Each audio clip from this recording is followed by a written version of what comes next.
Huwag kang magalit sa sarili mo kung nadurog ka ng mga hamon sa buhay. Makakabawi ka rin.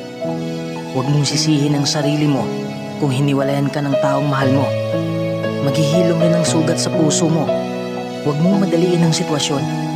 May mga araw na maayos ang pakiramdam mo. May mga araw rin na maaalala mo ang lahat ng sakit sa nakaraan. Kung sa tingin mo ay walang progreso sa buhay mo, meron. Hindi mo lang napapansin kasi nakapokus ka sa madilim na nangyari sa buhay mo.